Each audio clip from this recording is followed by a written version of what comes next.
Hey, I'm Malgame, and I'm not sure if you noticed this by looking at my YouTube channel, but I like Banban. Of course, the games are not the best. They're far from it, actually.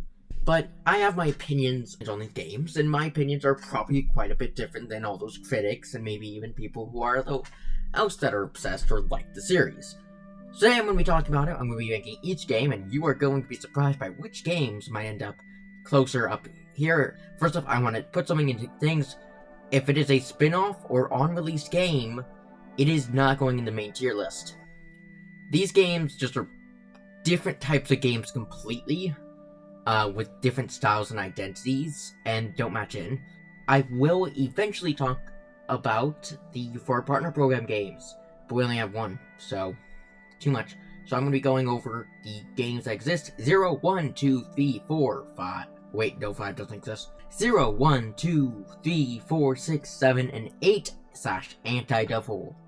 So let's start in order of release with Garten of Banban 1, which I would place in a definite C tier. Garten of Banban 1 is a nice little game. It's more of a tech demo and doesn't really do anything interesting to bring into the world. The most interesting thing I would say in this game is Opilibert's introduction, which is generally actually somewhat unsettling. And the idea of having her act like an actual predator would brings the scene immensely, although the following chase scene and how it ends just doesn't match up. The drone here is actually handled one of the best, I think, in one of these games.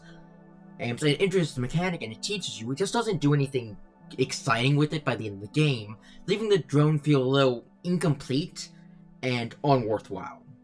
None of the environments feel too empty, I would say. I think some assets should probably be swapped out for different ones, but the environments all feel relatively filled enough and look like they were spaces a kid might play in. The game is not creepy, which is what it tries to do. Might actually unsettle someone with the Opilibert sequence, but it doesn't actually scare, and the monster designs are kind of meh in this one. I don't think there is a design that has anything that's outstandish. So I think it is C. It is pretty much like low mediocre, but I would not call it bad. Then we have Garten of Banban II. Yeah, D tier. Garten of Banban II starts out better as the first game. Then it gets to the point where it's kind of the same-ish, and then it's just worse. And that worst part feels like it takes up most of the freaking game. Puzzles, I think it has some decent puzzles, especially in the start. You have the puzzle with the office desks and a nice drone puzzle once you get into the middle section. But then the drone doesn't do anything good. They don't expand on it or make you use the drone. You just press 4 buttons in this room and then 3 buttons at the end of this hallway. And that's it. In terms of like chase sequence and scariness, Nabnab's somewhat scary. I've seen plenty of people get scared by his appearance in the warehouse. But Banbalina comes off more silly and stupid which is more of her personality, than she does actually scary. No point in the Banbalina sequence have I ever seen someone go, oh, she's scary. Narratively, I think it has some good moments. The writing's pretty good for the game, and I love the notes and the way it flips from traditional methods of telling these stories and tropes. Like, they immediately break them in this game, and I think that is well done. Of course, there is no narrative moments that I'm like, haha, this narrative moment has stuck with me, and I love it. No, but we will get to those. Pacing is slow, whether it be just a bunch of walking in one area, a minigame that should go slower than it should, or just repeating the same gameplay mechanics multiple times over and it not feeling fun, or at least not more fun by the time you do it again. Chase scenes, I love Nabnaps, I love the gimmick chase. Maybe with a bit more action, like boxes falling onto it and having more obstacles to move around. But Banbalina's is just bad. If you don't go in the right direction, you have no chance of surviving. You're just dead. So, D tier. Garten of Banban III is our first B tier. Yay! This game has stuck with me. I remember watching a video, I think it was Unique Geese, this is video on the game, and just watching through the entire Singer Flynn sequence and being like, oh my gosh, I love this. Singer Flynn is really well written, Banban gets some nice dialogue in, and the narrative flow of the game works well. It is at this point that we start to see the characters and start to see identity, and it's here I should talk about something important, the main genre of the game. This is when the game stepped away from trying to be really horror, and instead focused on action and adventure and mystery, and quite a bit of silliness. And I think that was a great decision, and of course we have seen more horror in recent titles, but this one really just expresses itself in the way of it's not super creepy or unsettling. Chase sequences. There's only one in this game. I like it, it's a gimmick chase, pretty nice. The drone doesn't do anything of interest, but by this point, the speed of the drone has massively increased, but still doesn't do anything interesting. But the mini-game sections in this one are very nice. The Nabnalina surgery mini-game does a great job of putting an expression and timeline, while the Jumbo Drush watch room sequence does a great job of being a sequence where you have to learn and adjust and get used to it, by the point that when you are done with it, you feel successful. Chamatangi's boss fight is so bad. It's about here I should talk about the music. Music in the first games were either meh, or ugh. But by here, they had hired full-time Private Hill Productions, and the music's a bit iffy. I don't think it does a really great job at expressing the tones, and it was right here when the game was still finding its identity musically. So there are tracks that, while some are very iconic, others are just like, what the heck is this? Why is this is a boss fight song? What is this? I think the ending sequence does a good job of teasing that things are gonna just get weirder from now on out, which is where we get to 4, and 4 is arguably, for me, kind of flip-floppy. You can like move around. 3 and 4 are just flip-floppy. I don't know which one I prefer. I'm gonna place 4 above it on this tier list because it has more story and narrative elements, and I think it handles a lot of its characters really well. Sheriff Toaster gets a nice explanation. We figure out like what type of character is he, and he is very blunt and he has trauma, which is great because he's gonna get more trauma. The Queen is very forgiving, and Bittergiggle is a bit crazed, but you can understand how he got here. Not only this, but this is when we get really good performances.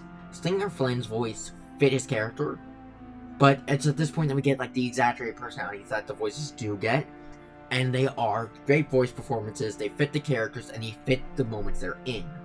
In terms of gameplay, it's a bit bland. There's a lot more of that tedious walking, and if you are not keen to sit down and watch characters talk on screen for 5 minutes, then you are not going to like this game as much. But there are some nice puzzles that take too long, and it introduces the pressure plate mechanic, which just promptly doesn't do anything. Same thing with the drone. There is one great drone puzzle, and besides that, the drone is just kind of meh to the rest of it. The pressure plate mechanic just dropped. There are nice little sequences you have to figure out, like the vent hallway. These are little puzzles, but like the main puzzle mechanics are not expanded upon this game. The soundtrack is also beautiful, and you get to see a lot of those songs that are very well-fitting for the environments and are pretty memorable. And the Key Shore's boss fight is pretty broken, I've heard, with its hitbox being weird and those shenanigans, and chase scenes are pretty boring. A pretty generic one beginning the game with Tamataki and Shamataki, and then a generic small chase with Bitterkill, and then one at the end of the game. So chases are not this game's strong suit in any way. Really where this game's strengths fly is in the story bits, and maybe a couple environments. Well, let's skip 5 and head straight to 6, and I can't wait to say that it is a D tier, just above Banban II. It suffers a lot of the same issues from the second game. Clever puzzle. It takes 10 minutes. This puzzle feels slow and tedious. The drone never has felt more useless. The big puzzle moment is just as bad as the worst parts of the drone in 2. This game does not have a single puzzle with the drone that I would say are good. Mostly because it has, like, no puzzles with the drone.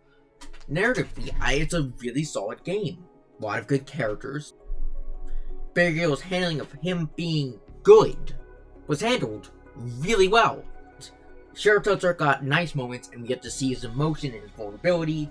Banban's nice and kind of all that. Sir Dadadu is actually really intimidating. Like, the only issue with the writing for this chapter I would really say is that key ending plot point got spoiled with the scepter being incomplete from the very beginning of the game. Those moments, as great as they are, do not go with the gameplay, and so the gameplay just feels offlandish, like sliding to the dark. Like, I'm glad that they thought to have lights so you don't have to go back.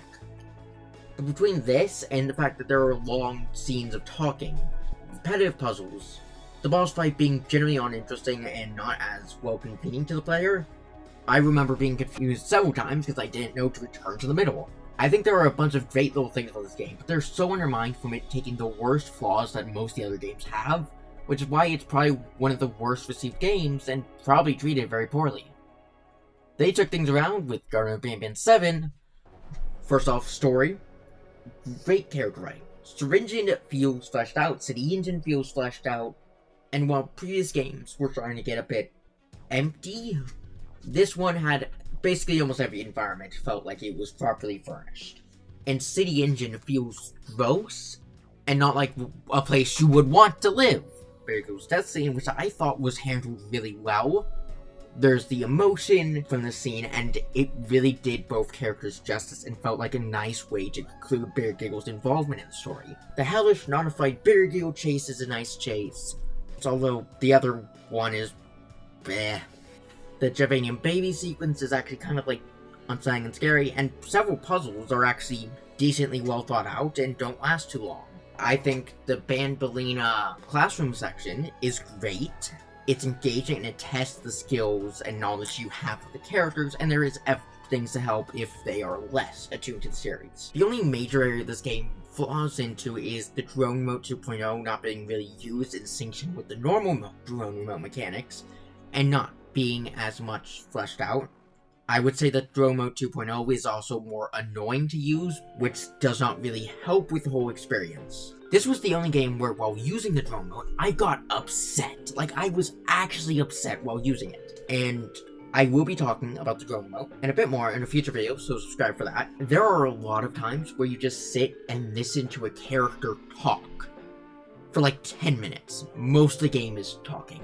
But I think it does decently in doing a lot of other things that it is the game I would put as A tier. Next up, we have the game that is about to hit its anniversary, its first Banban anniversary, Garten of Banban Zero, which I would rank below 7.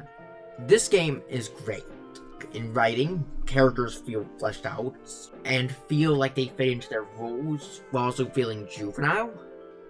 The only major issue is, why the heck are they juvenile? Why the heck are they babies? Why couldn't we have just done this with the adult forms? We have already provided that the adult forms of these characters aren't scary. Instead, by doing with the juvenile forms, we just created a whole plot inconsistency that makes this entire thing worse. The whole lore and general timeline just doesn't add up because of this now. Besides that, the way they handle the creation of Flambeau and his history through it is handled pretty well to the player that is gathered for fans, besides just having to read notes to understand the full story. In terms of gameplay, this game is very much more story-based, so the gameplay naturally feels like just small mini-games that connect to the facts and the points of the story you do. I don't think there's any outstandingly like, oh my gosh, this thing's great. I think the puzzle in the igloo is pretty clever and fun, even if it sort of doesn't make sense. But then there's the moment that we all know, and we're all haunted by. Yeah, I'm talking about it. The gas room. This moment took a whole lot of time to complete, and the timing is just not good enough. Like, at this point, I can do it like first, maybe second try, if I play the game again, because I have gotten the timing down, but from a first player perspective, it does not go well, and it doesn't flow well.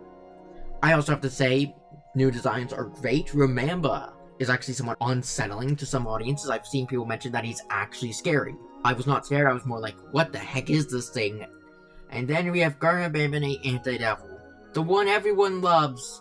The one that we have all seen and praised as the best game. It's the worst of the modern trilogy.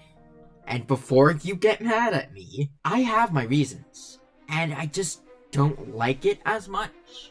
In terms of narrative writing, there are a lot of plot holes. From Flumbo's hellish form making some sense, and yet no sense at the same time, to how did Flumbo know he had a hellish form in the first place? Like, I want to do a video on my problems with the ending. Banban feels like he was been so manipulated, and they leaned into that.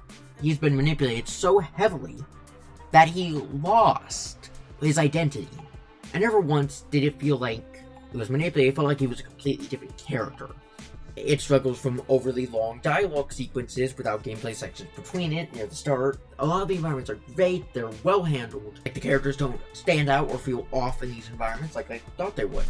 But then we have the color remote, which is not nearly as good of a puzzle mechanic as the drone remote was. Its main gimmick, which is that you can mix colors with it, is used twice. And once is in a tutorial. Not only that, but it just does whatever. And there is no point in which I felt like, ooh, there's clever uses for this. And I think there are if you adjust the mechanic a bit. And once again, I will get into that when I talk about the drone remote in a future video. But what about the scary factor? This is the scariest game yet. And I think it does do that pretty well. There are moments that are actually shocking. And it was the first time that I have visibly had a reaction to the game's. Like, I was actually somewhat unsettled, which is the Miss Mimicker scene. Where are you? Is this Miss Mimicker? What the heck are you? And so I think these are good moments. But in hindsight, from small plot inconsistencies to just the main mechanic that you get used is just not as interesting to me. It just doesn't feel like it matches up, and I don't like it as much as I do the other games. But, you know, that's my opinion. And what I do hope is that these are games kind of in the current state, but I don't feel any of them earn a S rank. And so I hope maybe Last Ticket of the Abyss can be that S rank. But for now, it's like this. And that's where we're leaving it. What do you think? Do you have any grudges with what I said today? Have I hurt you by placing this game in the bottom of A tier? Well, let me know. And keep on banning.